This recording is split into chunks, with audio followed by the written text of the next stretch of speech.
All right, so other features, kind of like superficial things that you would see. I'm just going to go ahead and turn these all on so we can... All right, so one is the eyes. Obviously, eyeballs and stuff are a little bit difficult to work with. They're not actually perfect spheres, although generally I would suggest modeling them that way. What you're going to see is, so this is what we normally see, is something that looks like this, right? So you have the white of the eye, which is the sclera. You have the iris, which is the color. And then you have a lens that kind of goes, or I'm sorry, this is the lens. The lens that's in here. And then we have this clear part here. Now, and basically this here helps focus the eye on the retina, which is back here, which I didn't make any graphic of. So apologize for that. Also could have used something that's a little bit brighter. This color is not good. But what I want to show you is that this is kind of what the actual eyeball would look like. It's probably a little bit longer. I don't know if I did that good of a job. But anyway, it's kind of what it looks like, all right? That's kind of typically what you're going to see. Now, a couple of things I kind of want to make a point about. Let me go ahead and put the topology on so you can kind of, maybe that might make it easier to see. Is that the sclera actually slowly turns, actually it's not helping, let's just go regular. The sclera is actually, if you look, it actually slowly kind of turns into the clear part of the eye here. And so let me look up a picture of like an eye, and we'll go images. Okay, so you'll notice that when you look at an eyeball, see how it looks kind of dark right here around the outside end? The reason that is because there's actually the sclera kind of comes out here, and it actually creates a little bit of a shadow, and that's why you see, where was it? Here it is. That's why you actually see this kind of darker part here. All right, so this is obviously the sclera, and then the iris here is actually a sphincter muscle, and that's why you see the striations in there, and that's why the pupil can dilate, you know, be wider or thinner. Now, normally you just see black in there. You don't actually see the this little lens part in there, because it's just the light comes in and it basically goes into the abyss, and so you don't actually see anything there, so it ends up being black. Now, the reason why this is significant, the reason why we care about what the anatomy is, we don't model this because that's just stupid. You're never going to see any of these inner parts anyway, and you can see actually the lens here is actually kind of almost an issue. The reason why it's important is because what you're going to notice is, let me see if I get a better one. Let's look at this chicks here. So what you're always going to notice is that you have the pupil, but see how you have this specular highlight, this little highlight little spot, but it kind of overlaps the pupil. So that's important and it's significant, because what will happen is that, you know, if we were to rotate around this person, you'll see that the highlight kind of moves around. And, you know, if you ever seen, like, let me look up anime eyes. They're a good example. They always do this looking thing. Or they have like a highlight here and then the pupil. And the reason why is because we have that clear, this lens here, or this thing here that's going to catch it. And then you have a hole that it's going through. So what you end up wanting to do is actually build, when we first start out, we're going to just make a sphere, but then eventually what we're going to want to do is I normally make two spheres. I'll make an outside one and an inside one. And the inside one I'll put a hole in, and then the outside one will just be a piece of clear, a transparent, shiny sphere. And that way it'll catch the highlight, but you can still see through it. And what you'll end up getting is that the highlight will be there, and then the light will catch on the iris here and be a little bit more shaded from up here from the eyelid. Okay. So anyways, it does have an effect on what we actually end up seeing. Okay. All right.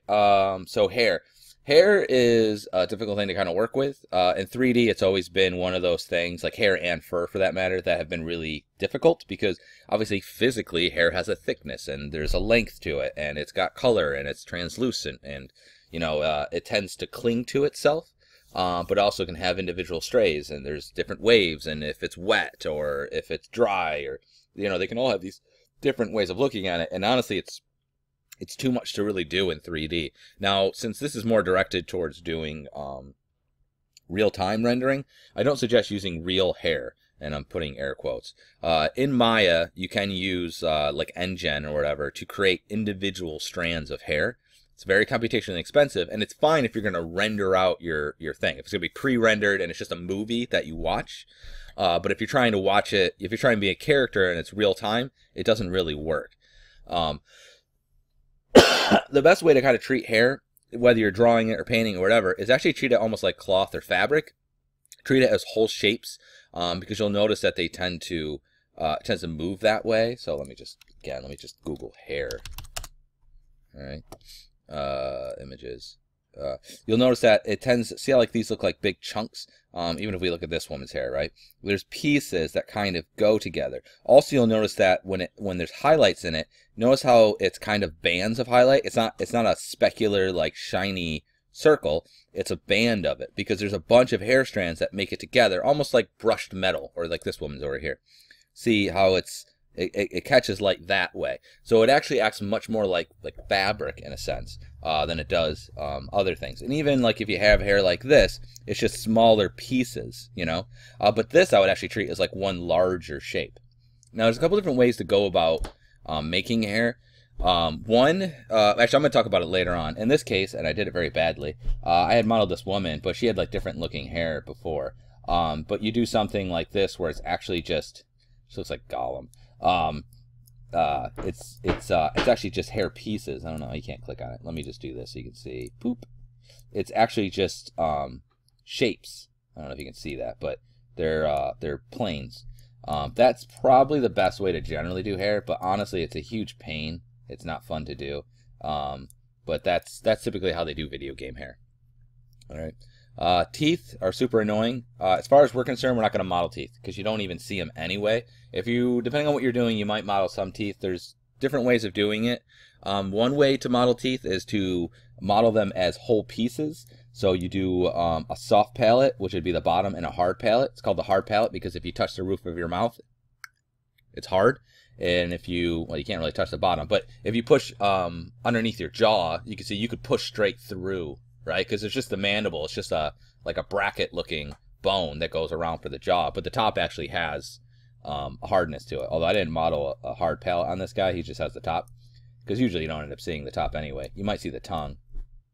Anyway, because the head would be straight and the bottom of the jaw moves, not the top. Although I kind of did the opposite here. So you could model it as one piece, such as I did here. So you can see these are all actually, it's one large, well, it's two large pieces of geometry. The other way is to actually model the gums and the teeth separately. If you're looking for realism, you would do it separately because they are separate objects.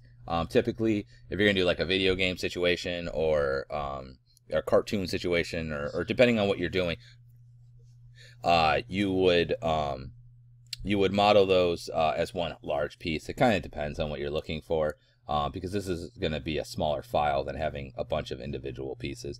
If I was going to do a video game character, I wouldn't model, unless it was like a giant eating teeth thing, I would model this as like just one large kind of like C-shaped thing. I wouldn't put that much detail into it. But you get kind of the idea here. But for the most part, because our characters aren't going to open up their mouths, really, I'm not going to worry too much about teeth. And I very rarely worry about the mouth, or the tongue.